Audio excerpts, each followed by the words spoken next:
رضيت بالله ربا وبالإسلام دينا وبمحمد صلى الله عليه وسلم. Assalamualaikum warahmatullahi wabarakatuh. Kembali lagi di Kulon UI, kuliah online on UI. Hari ini saya akan coba menjelaskan mengenai materi Network Security, di mana materi ini merupakan bagian dari mata kuliah keamanan informasi dan forensika digital. Mata kuliah ini akan mencoba membahas tentang bagaimana kita melakukan pertahanan diri terhadap serang-serangan yang terjadi di jaringan komputer, khususnya di internet. Materi ini saya adopsi dari slides yang sebelumnya sudah dibuat oleh Randy Bash, yaitu dari Arcus, dan ada Matsusaki Yoshinobu dari Internet Initiative Japan, dan juga dari Justin Wiss, itu dari Carnegie Mellon University. Mungkin saya mulai materi ini dengan sebuah pengantar dulu ya. Jadi, yang namanya ancaman itu sejak dulu itu sudah ada. Ya, sejak dulu sudah.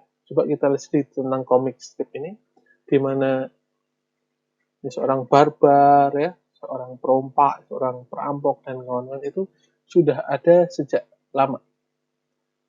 Dan istilah ini digambarkan di komik ini bahwa hacks. Dari yang menggunakan pedang, menggunakan kampak, dan seterusnya.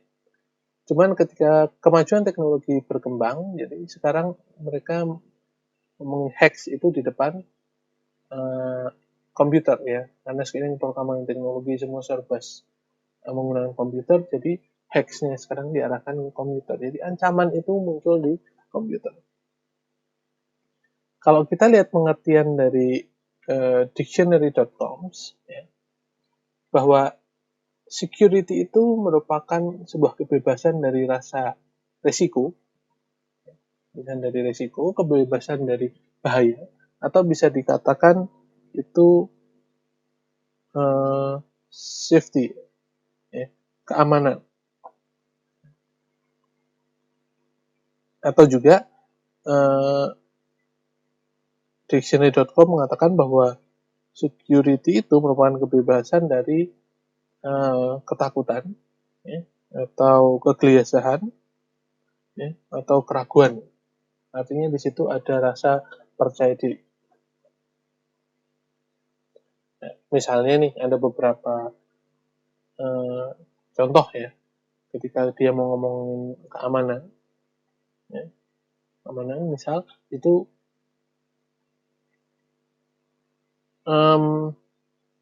sekelompok orang bisa menelpon security, atau ya kita sebut di sini satpam gitu, ketika ada seseorang yang mencurigakan masuk ke dalam sebuah gedung. Seperti itu. Itu contoh untuk menimbulkan rasa aman. Atau di pemerintahan gitu, security itu dia dimodelkan dengan sistem keamanan untuk mencegah mata-mata, sabotase, ataupun serang. Nah, kenapa kita perlu membutuhkan security?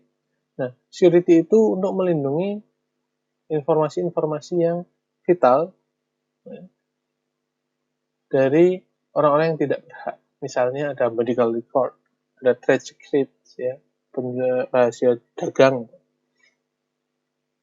Terus tujuannya dengan security juga menyediakan authentication dan akses kontrol terhadap resource, sumber daya.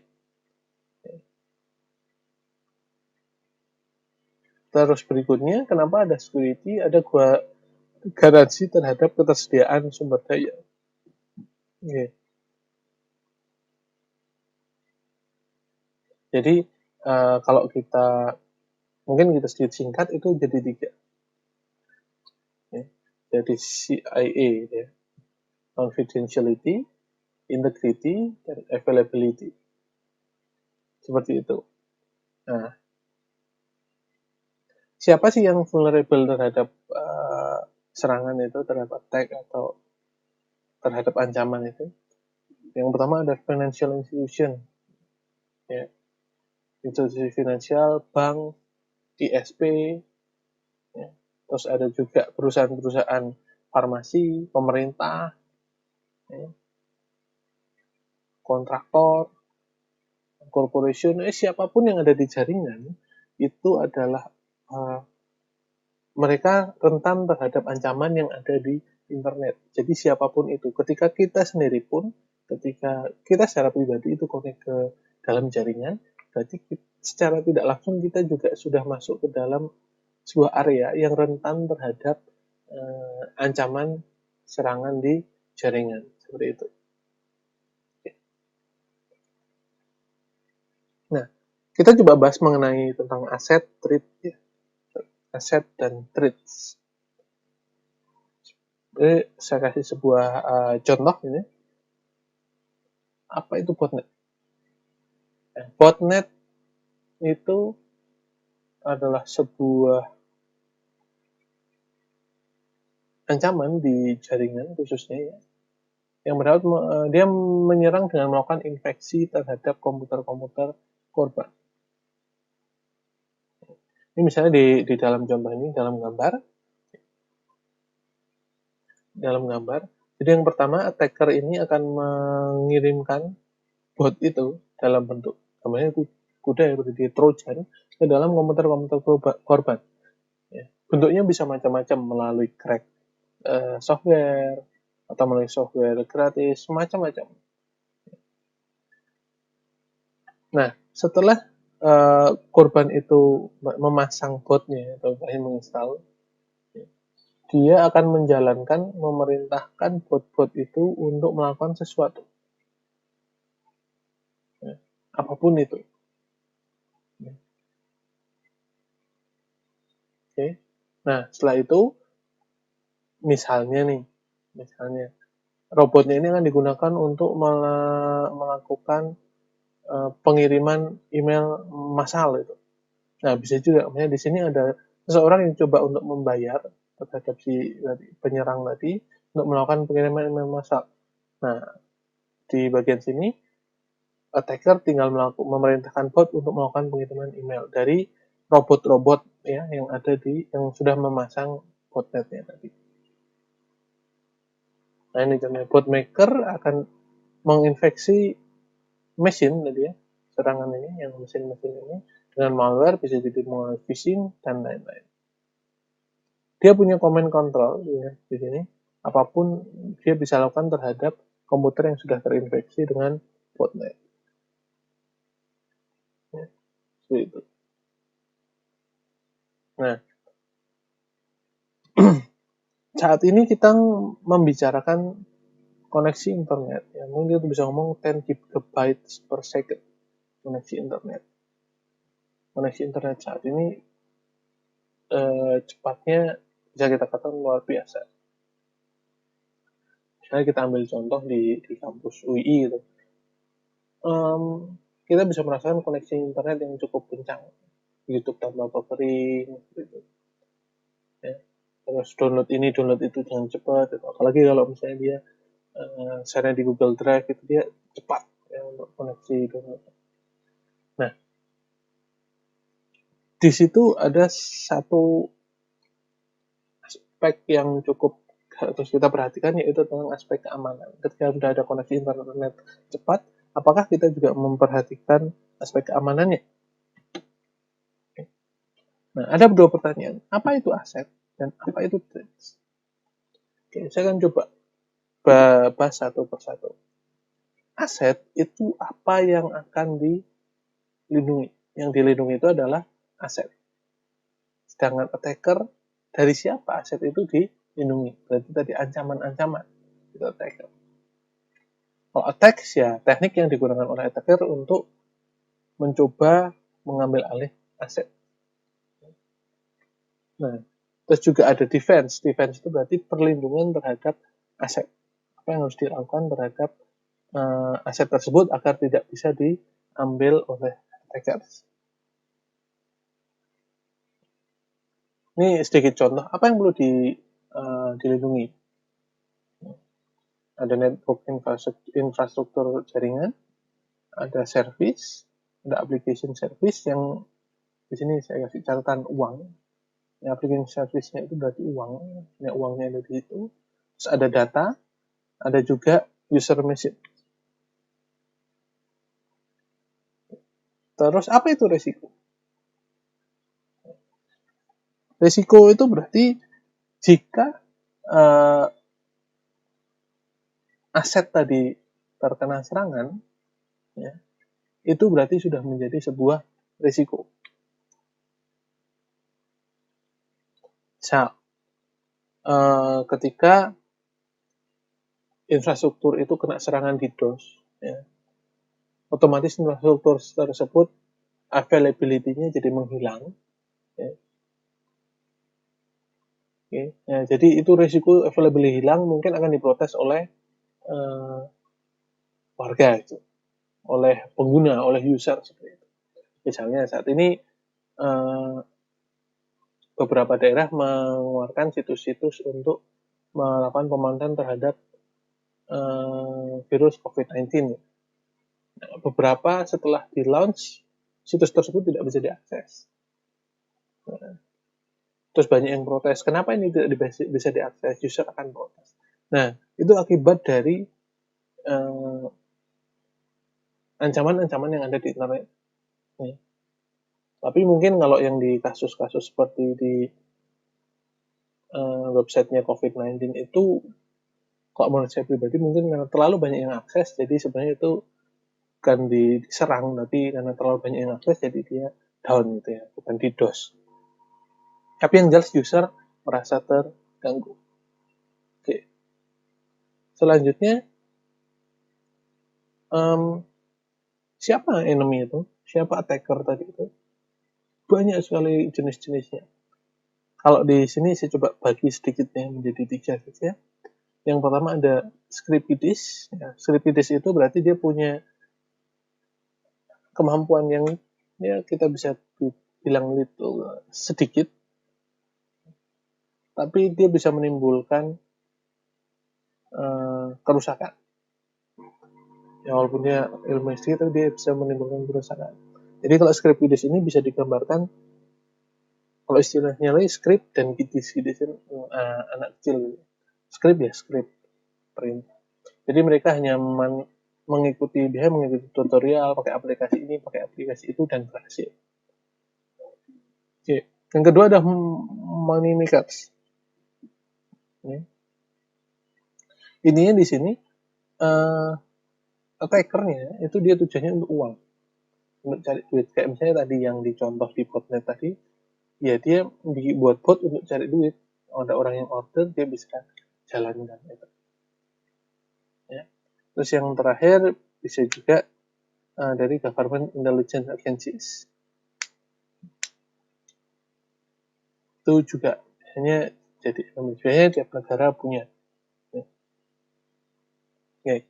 Nah ini sedikit metrik gambaran ya dari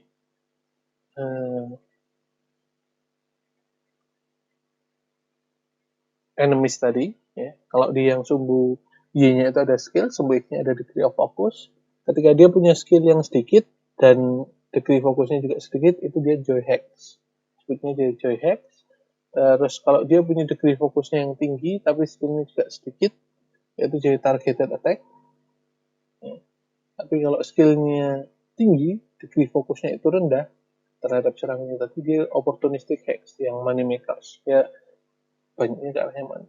Tapi ketika dia punya skills yang bagus dan degree fokusnya juga dalam, ya, tujuannya itu dalam gitu. Itu dia kita sebut sebagai APT atau Advanced Persistent Threat. Nah, ini termasuk yang serangan cukup berbahaya. Makanya di sini kasih dengan gambar merah APT. Baik. Nah, joy hacks itu apa? Biasanya dia untuk kesenangan aja. Dengan skill yang rendah tadi, misalnya contohnya ini Scriptidis. Biasanya ini menyerangnya ke mesin-mesin yang tidak di-patch atau jarang diupdate. Ya, targetnya juga random. Tidak juga dia nggak menyerang data dia. Jadi dia hanya cuma buat seneng-seneng. Misalnya contohnya defacing, itu juga termasuk dalam joy hack. Nah biasanya beberapa hacker memulainya dengan melakukan joy hack seperti ini, hacker profesional. Berikutnya opportunistic hacks. Ya. Di sini dia tujuannya adalah mencari uang. Ya. Biasanya bentuknya ada research atau yang orang buat phishing tadi, ada virus writer, malware writer, ya, atau trojan dari trojan writer, botnet dan lain-lain. Biasanya ini dia termasuk yang punya skill juga, enemy yang punya skill, dan dia tidak berpikiran apa-apa tentang siapa targetnya. Yang penting dia mendapatkan target sebanyak-banyaknya. Apa konsekuensi dari opportunistic hack ini? Tadi bank account theft, credit card number theft gitu ya, atau mesinnya jadi sebuah bot, itu termasuk yang ada di sini. Terus targeted attack itu attackersnya sudah jelas targetnya itu kepada satu mesin gitu, atau satu targetnya. Jadi dia akan memulai dengan background research ya, tentang targetnya. Jadi ini sudah sistematis gitu ya. Bisa jadi dia akan melakukan physical reconnaissance ya, mendapatkan informasi secara fisik ya, dia datang seperti itu sangat mungkin. Terus dia juga mungkin melakukan spear phishing atau targeted attack yang lain yang dilakukan secara hati-hati. Nah, ini biasanya udah profesional hackers ya, di sini targeted attack. Terus yang terakhir RPT, ini bahasanya very skillful attacker, jadi skillnya sudah sangat tinggi.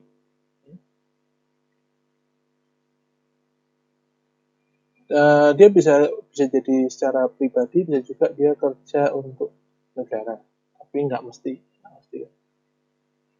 Nah, di sini catatannya adalah saya katakan very hard to defend against them. Jadi agak sulit untuk melindungi dari APT ini, karena ketika yang namanya juga udah ada kata-kata resisten, berarti dia akan ada terus di situ. Ketika sudah dihapus ya hilang, dihapus hilang, nanti muncul lagi seperti itu. Ya. Jadi ini termasuk serangan yang cukup berbahaya dan cukup merepotkan. Misalnya terjadi terhadap mesin kita terkena APT itu, langkah yang paling aman dilakukan adalah mau format ulang mungkin ya. Format ulang terus ya menginstal ulang. Karena tadi selama kita misalnya kita berhasil menemukan APT-nya ada di mana, itu kita hapus, dia akan masuk terus lagi. Namanya persisten akan selalu ada di situ, dia akan hilang. Nah, apakah kita akan menjadi target dari serangan-serangan itu? Jawabannya bisa ya, bisa tidak. Tapi ketika kita besar, misalnya kita sebuah perusahaan besar, itu pasti ada yang mentargetkan kita sebagai korban. Ya. Terus kalau kamu punya sesuatu yang seorang itu juga kepengen punya, misalnya uang nih, itu juga bisa kita jadi target. Atau bisa jadi random, ya kita jadi target dari serangan-serangan random. Nah, apa yang bisa kita lakukan untuk melindungi gitu ya, melindungi? Strategi apa yang bisa kita lakukan? Nah, yang pertama kita harus tahu kelas dari penyerang atau kelas dari enemies tadi yang menyerang ke sistem kita. Dan apa yang akan kita proteksi? Ya tadi bisa jadi infrastruktur, service atau application service, kan apapun yang kita.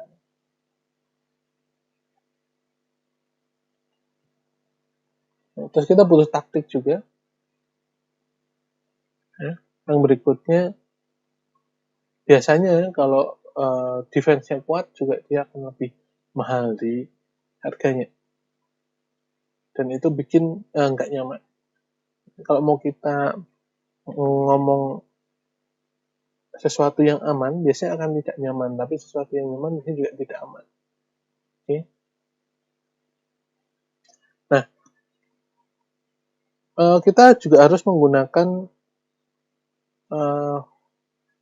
teknik defense, tadi teknik untuk melindungi diri yang variatif. Tidak kita gunakan satu sistem defense untuk semua sistem yang ada yang kita miliki. Nah, terus kita juga bisa melakukan layering terhadap proses defense ini.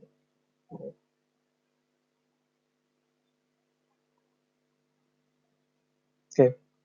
Nah, kita juga nggak bisa mengencrypt semuanya. Karena ada beberapa data yang mungkin itu tidak bisa kita lakukan enkripsi karena mungkin service tidak bisa baca atau yang lainnya. Nah, ini misalnya contoh dari layering protection tadi. Pertama ada firewall, terus ada IDS, intrusion detection system, ada logging system, and analysis, dan protecting firewalls, IDS, and logging system. Jadi juga sistem proteksinya itu juga diproteksi. Ya, ada dua lapisan layering.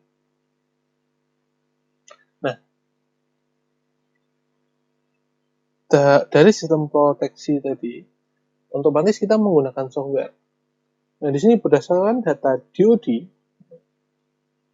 berdasarkan data yang dikeluarkan oleh DoD, Department of Defense-nya Amerika Serikat, ternyata sepertiga serangan itu terjadi di level software security. Ya. Jadi misalnya di firewall-nya atau di IDS-nya, ternyata terjadi. Sedikit cerita dulu, saya pernah mengikuti sebuah event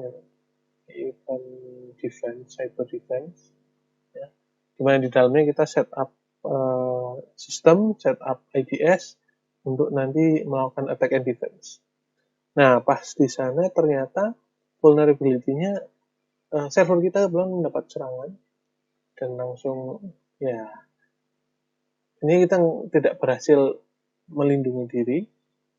Ternyata setelah kita analisis, serangan itu muncul melalui IDS. Jadi pintu masuknya malah di IDS-nya. Waktu itu kita pakai Snort. Ya. Jadi data yang dikeluarkan oleh DoD ini termasuk, ya, saya mengamini data ini. Karena ada kemungkinan serangan itu terjadi melalui security software. Oke. Nah, misalnya contoh di gambar ini. Ya. Di sini ada sebuah jalan, gitu. Terus di jalannya ada palang yang berwarna merah ini. Tapi di sekitar ini ada taman nih. Ya biar nggak ngelewatin palang, kita tinggal lewat di sini, di sebelah sini atau sebelah sini. Ya. Jadi artinya masih ada celah di keamanan di software security. Intinya ketika sebuah software atau service atau apapun itu membutuhkan patch, berarti ada masalah, dan masalah itu kemudian masalah security. Okay.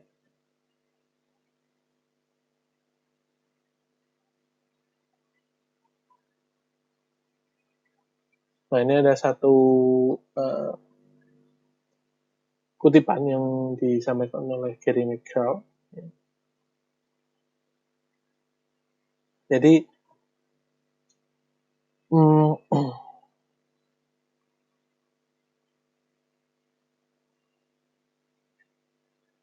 sebagai ganti dari fokus di impact dari serangan, kita harus memperhatikan software-software yang ada di sistem kita. Karena biasanya serangan itu terjadi itu karena software-software, di sini dikatakan bad software yang jelek. Software yang jarang di-update seperti itu. Tapi permasalahannya di sini kita memerlukan security itu untuk melindungi semua attack surface atau semua lapisan serangan.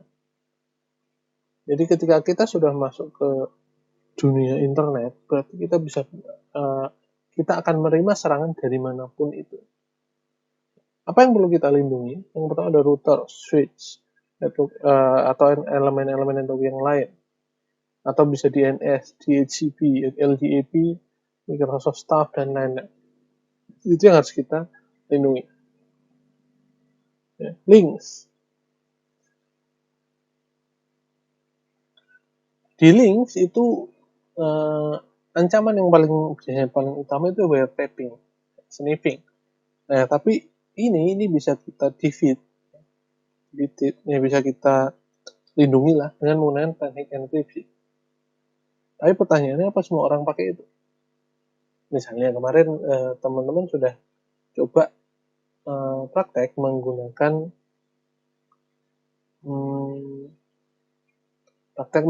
SSH dan coba membandingkan antara Telnet dan SSH. Ya, wiretapping itu mungkin terjadi. Ya. Seperti juga di videonya BSSN, mereka juga melakukan wiretapping, walaupun itu wireless gitu.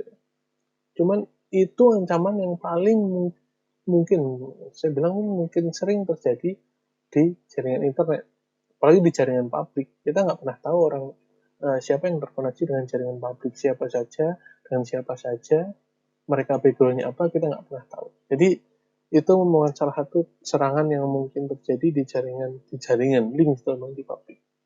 Makanya dia sangat mudah dikalahkan dengan enkripsi.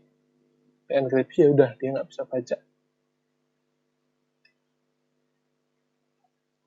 Nah, tapi beberapa enkripsi itu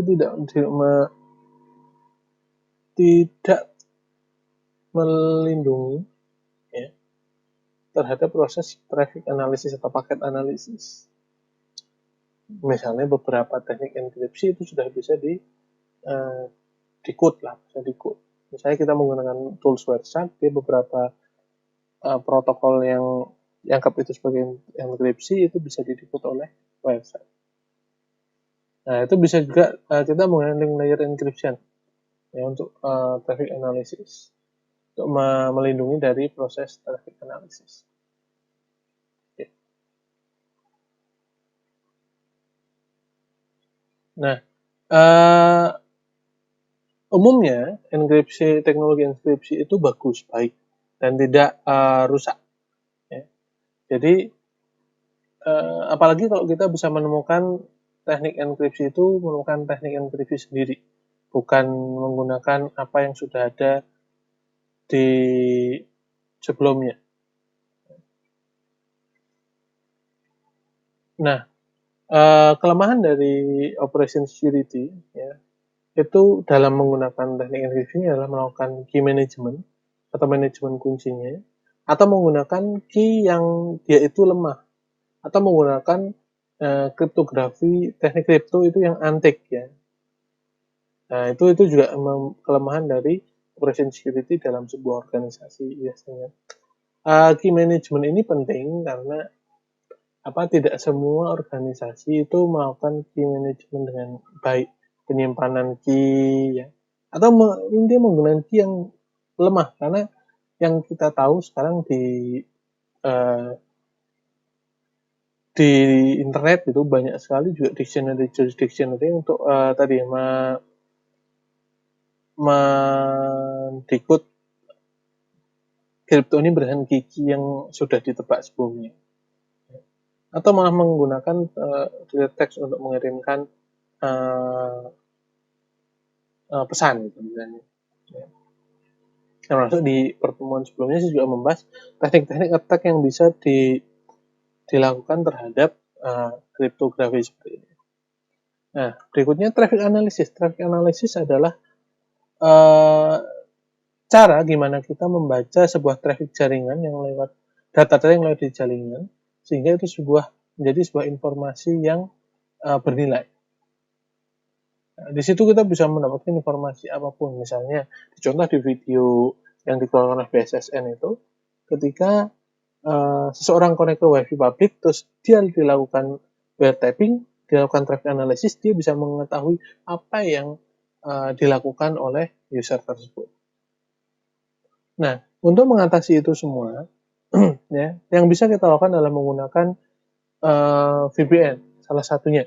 Karena itu melakukan application level encryption. Jadi ketika data itu lewat, orang melakukan wiretapping, ya, di situ data yang lewat sudah terenkripsi. Ya. Nah, kita juga bisa gunakan teknik-teknik yang lain untuk melakukan enkripsi.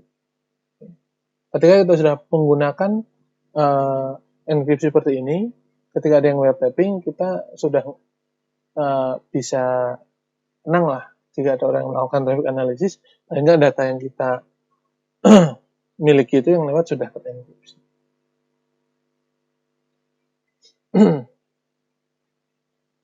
Nah, dalam sebuah organisasi apa WiFi itu aman? Dengan WiFi, ketika menggunakan WiFi Enterprise itu cukup aman. Kayak misalnya contoh di UI, kita menggunakan eduroam maupun UI Connect sudah menggunakan WPA 2 Enterprise, WP Enterprise, jadi udah aman. Ya. Tapi ketika WiFi yang ada di luar, nah itu kita nggak pernah tahu tingkat keamanannya seperti apa. Jadi paling aman adalah kita menggunakan enkripsi tadi. Yang pertama misalnya kita bisa gunakan VPN.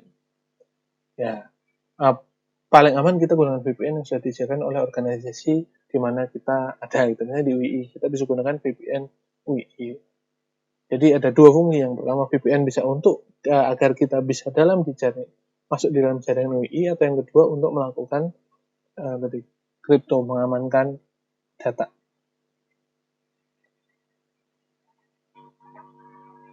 Nah, misalnya kalau di switch itu tipe serangannya itu biasanya adalah eavesdropping. Nah, salah satu caranya agar itu bisa dihindari, kita bisa pakai VLAN, VLAN, virtual LAN. Virtual LAN itu bisa digunakan untuk menangkal serangan-serangan seperti ARP dan max spoofing, ya, seperti itu. Karena kalau di switch itu tipe serangan juga nggak banyak. Biasanya prosesnya hanya max spoofing, ARP spoofing, yang nanti sebenarnya langkah berikutnya itu digunakan untuk melakukan MITM. Nah, ARP dan max spoofing ini, jadi kalau di switch itu ada memori yang berfungsi untuk menyimpan MAC address. Jadi yang dipelajari oleh switch adalah MAC address sekian di port mana, dan dia akan melakukan routing terhadap traffic.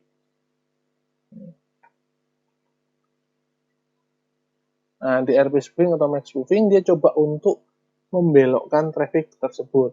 Bisa juga sih ada MAC loading gitu. Dia mencoba untuk memenuhi memorinya terkait dengan MAC address, sehingga juga switchnya jadi kebingungan. Oke.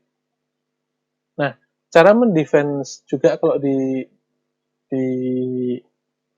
service gitu, atau di mesin yang server, kalau tadi kan ada di routers, wifi, dan switch. Kalau di mesin server ataupun routers, kita bisa pakai ACL, ya, access control list. Terus biasanya ini didefinisikan sebagai ACL ini didefinisikan sebagai firewall, atau kita bisa juga pakai SSH only access, yang bisa hanya digunakan akses menggunakan public ataupun private key tanpa password. Tidak boleh akses dengan menggunakan password. Ya. Karena ini cenderung menggunakan private dan public key itu cenderung yang paling aman. Oke. Mungkin segitu dulu apa yang bisa saya sampaikan tentang network security. Ya.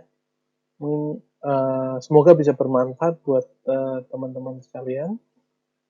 Ya. Sampai ketemu lagi nanti di materi-materi yang lain, di kuliah online yang lain. Oke, tetap ikuti saya di Kulon UI. Jangan lupa untuk subscribe ya. Oke, sampai jumpa. Terima kasih. Assalamualaikum warahmatullahi wabarakatuh.